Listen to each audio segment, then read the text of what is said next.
Olá, eu sou a Márcia Signorini e esse é o Gráfica Drops. Sabe quando você tenta controlar todo o processo?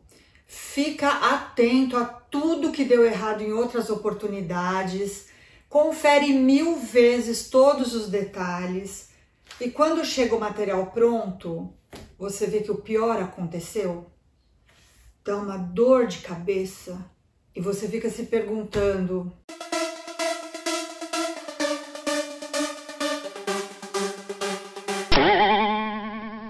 esse é mais um vídeo da série Por que Deu Errado.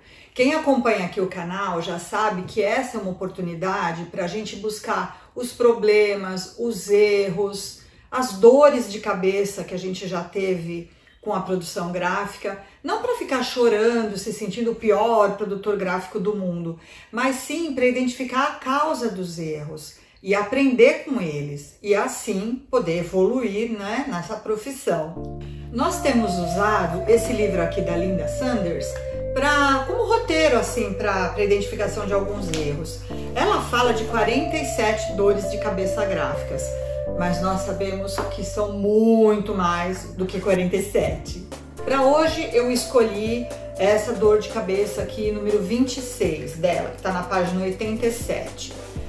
É a seguinte dor de cabeça: uma tarja colorida que devia ser igual em todas as páginas do livro não tem consistência, está aparecendo cada vez de uma cor.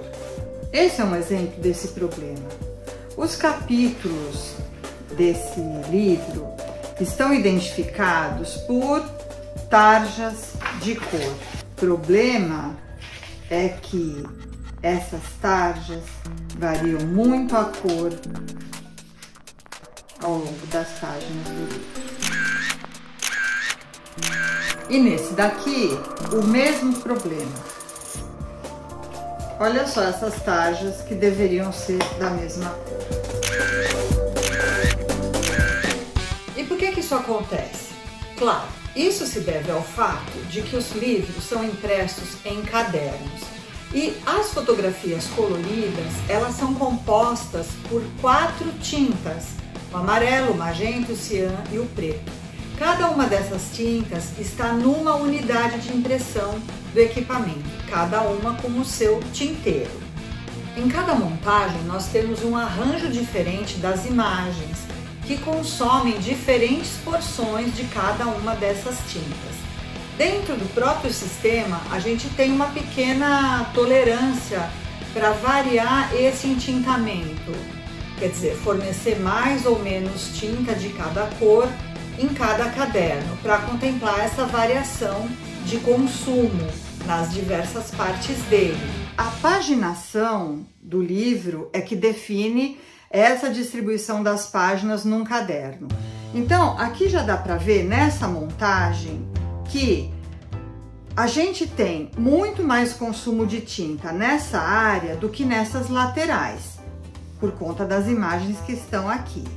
Então, o controle dos entintadores lá no equipamento é feito automaticamente para que nessa região da folha exista mais tinta para ser distribuída aqui, contemplando essas imagens coloridas.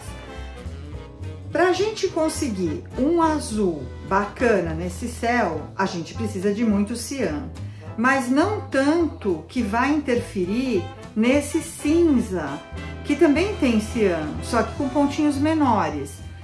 Ele não pode ficar azulado, porque ele está padronizado com todas as outras imagens de desenho em papel que tem no livro.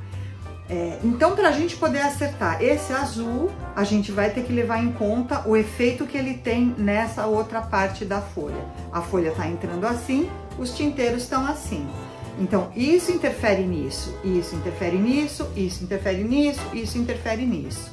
Então, imagine se a gente tivesse, além desse céu azul aqui, uma tarja que tivesse também muito ou pouco cian.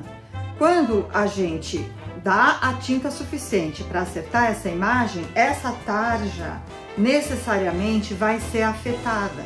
Ela vai ter mais cian do que aqui nas laterais. Numa tarja repetida em todas as páginas, fica muito difícil então manter essa mesma proporção das tintas que compõem essa cor. Normalmente, se ela está numa montagem com imagens que tem uma necessidade de fidelidade com o original, se privilegia a imagem e a tarja, infelizmente, acaba perdendo a sua consistência ao longo de todo o livro. Não é culpa do impressor, não é a gráfica que é ruim. Na verdade, isso é uma variável do processo, uma variável natural do processo, e ela precisa ser considerada no momento do projeto.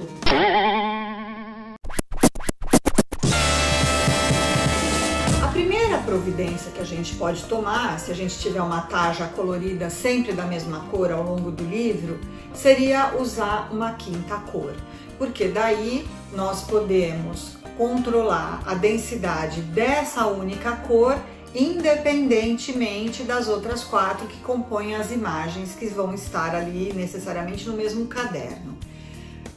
Isso é tão importante que muitas vezes em livros de arte que tem uma grande necessidade de ter uma fidelidade com as obras originais, pode-se até fazer o seguinte: separar o preto do texto do preto das imagens. Então a gente imprime as 5 cores, sendo que a quinta cor é o próprio preto.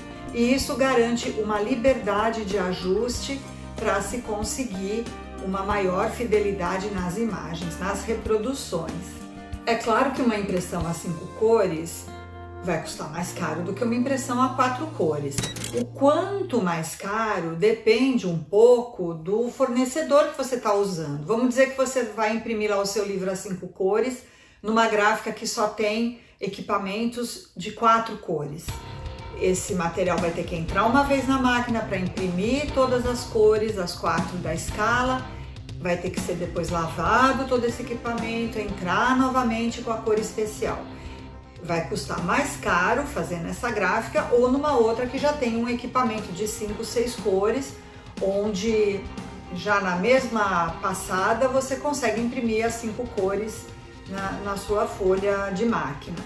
Então a diferença vai ser menor, mas de qualquer forma sempre vai custar mais caro, porque você vai ter mais uma tinta especial que custa mais caro do que as tintas de escala, mais uma chapa de impressão e por aí, por caderno, né?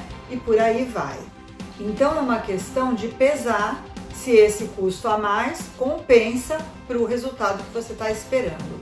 E também, se você não tiver dinheiro, tem que se conformar com a variação da tarja ou ainda mudar o projeto. Num projeto como esse que eu mostrei antes, realmente fica inviável. Você não consegue ter 8 cores especiais numa produção. Inviabiliza completamente. O que a gente poderia fazer aqui para minimizar um pouco essa dificuldade? É pensar em composições de cor para essas tarjas que tenham o mínimo de cores básicas possível. Então, se a gente conseguir fazer cores usando apenas 2 das 4 cores do CMYK, isso já melhora um pouco a situação, porque não são todos os acertos de imagens que vão alterar essas 2 cores. E tem mais uma coisa ainda em relação às tarjas, que é uma coisa um pouco complicada. Quando a gente está trabalhando com um papel não revestido, a gente tem que considerar que ele tem uma diferença entre as suas 2 faces, o que a gente chamou o lado feltro e o lado tela. Se você não está entendendo, volta lá naqueles vídeos que eu expliquei a fabricação do papel que vai ficar mais claro. Mas enfim, um papel não revestido não tem o mesmo acabamento superficial nas 2 faces. Um lado é mais liso e o outro lado é mais poroso. Então, necessariamente, mesmo que você tenha um controle, que você use, vamos dizer, uma cor especial na sua tarja, infelizmente, a cor resultante vai ser diferente na frente e no verso dessa folha. E como os cadernos são montados e depois dobrados, a gente vai estar sempre vendo esse alternado. 2 páginas da frente, 2 páginas do verso, 2 páginas da frente, 2 páginas do verso. E a tarjinha uma hora mais intensa, mais saturada, no outro lado mais apagada, mais abafada, mais saturada, mais abafada. Então, mesmo usando uma cor especial, temos variação na cor resultante da tarja. Infelizmente, é a vida. Então, acho que depois disso, todo mundo vai ficar muito atento na hora de projetar uma tarja colorida que se repete no livro todo. E você? Já teve algum problema desse tipo? Um erro que você não pegou a tempo e apareceu em todos os exemplares de uma tiragem? Puxa, seja valente, escreva aqui nos comentários para a gente poder usar como assunto de um desses nossos vídeos da série Porque Deu Errado, tá bem? Por hoje é só, tchau, tchau, até mais!